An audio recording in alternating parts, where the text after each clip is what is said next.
everybody, welcome back. I know, another TBR, but this one's for Reading Rush, and that's kind of fun, right? So I may have gone a little bit overboard with my TBR for Reading Rush. I have books that I can use for all the categories if I run out of reading time, and I have one book for each of the categories, and I have extras for if I don't feel like reading that book, I can read this book, or if I run out of time, then I can switch to this book because it's smaller. So it's just, this is very much so how I feel at the moment, kind of a TBR for Reading Rush, and honestly, it might change, but this is, I don't think it will. A little bit, maybe, but not like a lot. Anyway, the first category is to read a book that has a cover that matches the color of your birthstone, which mine's a peridot, so it's like bright green, which is kind of difficult because, let's be honest, I had the perfect one, Chain of Gold. It was like the perfect color, but I already read that. And then I had another one over here, perfect color. I already read that, and I wanted it to be books that I haven't read anymore so I can cross even more off my TBR, and so I can put some of these books upright. So what I went for is The Walk by Richard Paul Evans. It's got different shades of green. None of them are exactly what I'm looking for, but it's a green book. My backup for Birthstone is Frankly in Love, which I know doesn't have a lot of green on it, but the green it does have is much more peridot than The Walk. So next is a book that starts with the, which I had quite a few of that I hadn't read, and so this was probably the hardest one for me to pick because I had so many. If I don't have a lot of time, I can also use The Walk for this one. But if I do have enough time, I'm going to try and read The Beautiful by Renee Ahdieh. I've been wanting to read this book for a while and I just can never find the right time, so I might as well read it now, right? The next one is to read a book that inspired a movie you've already seen. Now, I did have quite a few, and this one was really trippy, and I was kind of hoping for a while that we could do like a TV show one, but it was just like a lot of circumstantial one because I was like, The Magicians is a show that I have seen that was inspired by books that I've only read the first one of. I haven't read the second one yet, or the third one. So I was gonna be like, but then I was like, no, you have movies that are inspired by books that you haven't actually read.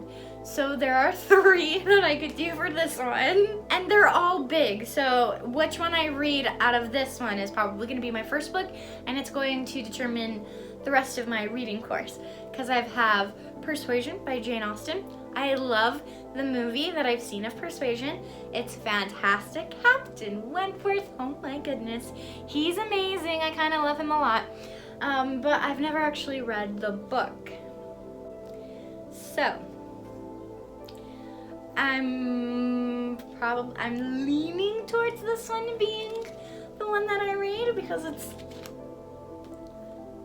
the smallest one, but also because I love this movie.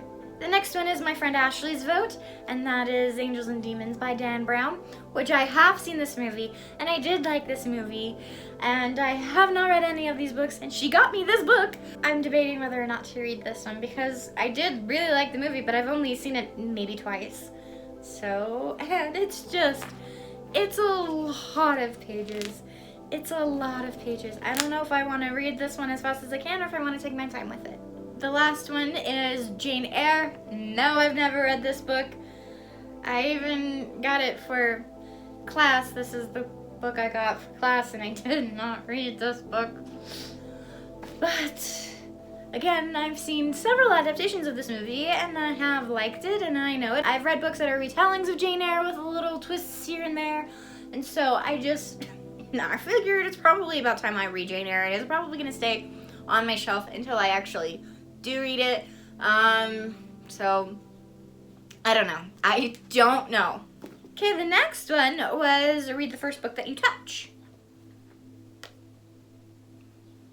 Okay, so funnily enough, right after I watched the video that had all the challenges in it that they posted for Reading Rush, and if you want to know what it is, I'll link it down below. And I was really fixated on the birthstone one. So the first book I touched after watching the video was The Walk, because it had a green spine and I wanted to see if the cover was green enough. So I could use this one as the first book that you touched, because this was the first book that I touched after watching the video. So that is one of them. But they also said that you could just lay out a bunch of books on your TBR or whichever work for this touch one and then use that book. So I did that because I'm an overachiever and I need to have a book for every category or 2 books for every category, just in case I don't get around to reading this one, because I know it's probably gonna make me cry.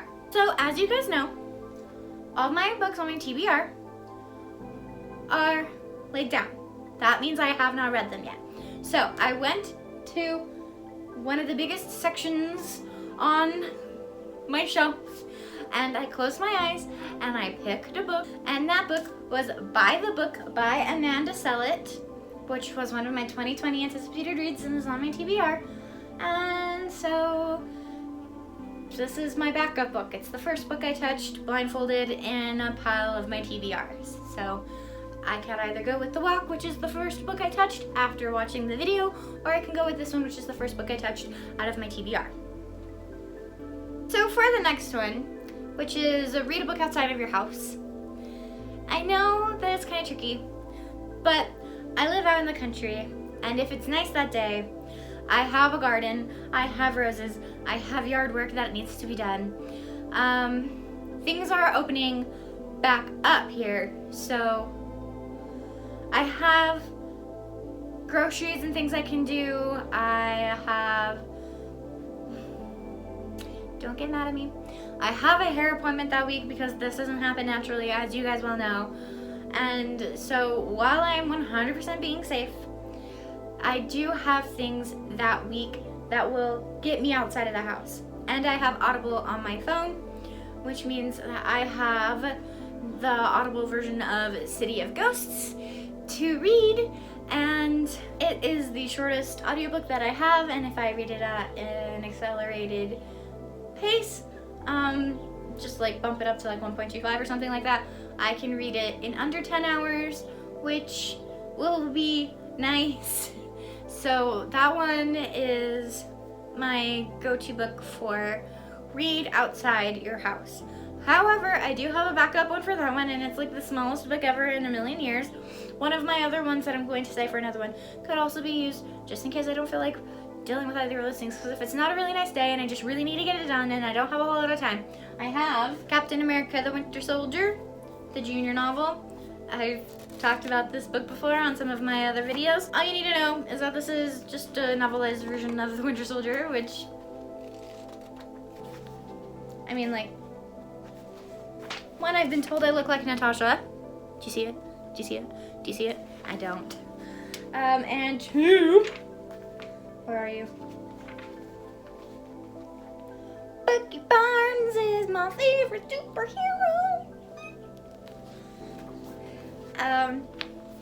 It's got Bucky Barnes on it.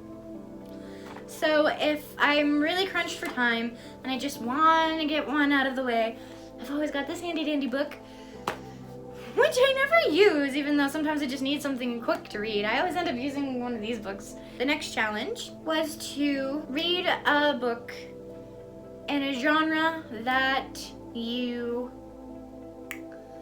want to read more of. And see, I read a lot of YA, and I read quite a bit of middle grade, which I'm not ashamed of. I read a lot of period romances, adult period romances, and like I read adult books, but I don't read a whole lot of adult books, and I don't read a whole lot of classics, and I don't read a whole lot of poetry, and I do want to read more of those. So this one is kind of tricky for me because I have a book. I could read Persuasion for it because I want to read more classics. I could also, which I think I might, this is what I'm leaning towards. I think I might get another Amanda Lovelace poetry book. Not this one, because I've read this one. I do want to read more poetry, and I know there's quite a few poetry books out there that are probably really, really good. So I feel like I'm gonna lean more towards the poetry than the classic, because I'm probably gonna read the classic anyway. But I'm probably gonna lean towards reading a poetry book, because I only have one poetry book. I also do want to read more graphic novels, because I really enjoyed reading Pumpkinheads. I enjoyed reading graphic novels. I don't really read comic books or graphic novels or anything like that, so I kind of want to branch out and see if I like them anymore. So I'm leaning more towards poetry books or graphic novels. So if any of you guys have a suggestion on a poetry book or a graphic novel that would be a really good one to read, that is what I am leaning towards, but I haven't found the right book yet, so it's an open space on my TBR that I can always fill it with Persuasion, because it is a classic, and I do want to read more adult classics, more adult books in general, and more classics in general. So this is what I'm leaning towards. A version of these two. Not these two. I've already read them several times. So the next one is read a book that takes place in a different continent than the one that you live in. See, this one was kind of tricky because I do live in North America. Hello, I live in America. But I do have a few books that take place in Australia and Europe. And I have some that take place in Africa. I don't think I do have some that take place in Asia. So I have some that take place in South America. So I have books from other continents, but it was like also one where I was like, does a mythical world and a fictional world count? But for this one, I think I'm just gonna go with, I have a lot of books that take place in Europe. So I'm going to go with one of the ones that take place in Europe, and that is going to be either Persuasion by Jane Austen, because I really want to read this book, or Hamlet by William Shakespeare, because I want to read more Shakespeare. I'm obsessed with Shakespeare. I don't know why I don't read more Shakespeare. But Macbeth is my favorite. I don't know if it's bad luck to say that while you're filming. I know it's bad luck to say it in a play. The Scottish tragedy is my favorite. I have not read Hamlet. I want to though, because a lot of my favorite shows reference it. So one of these two will probably be my other continent one. Although, I don't know, because I'm reading a book right now that takes place in Australia. So I might save that one. But I'm leaning more towards one of these two. So. And that is it for my Reading Rush TBR. I hope you guys liked it. If you did, give it a thumbs up and comment down below some suggestions that you have for a TBR. I might change some things here and there. I usually do stick to my TBRs at least semi-well. So these are the books that I am planning on reading for the Reading Rush. Also comment down below some books that you are planning on reading for the Reading Rush, whether or not it was very difficult for you to find one that had the color of your birthstone on it, because that one was probably the hardest one for me to find, not choose, find. And so, yeah, I hope you guys liked it and all the other bookish content that you've seen and all the other bookish content that is coming your way soon. And so until I can see you guys again, and I hope you guys are having an amazing week, an amazing life. Don't forget to go check out my other socials, because I'm crazy over there too. And I will see you guys soon. Bye.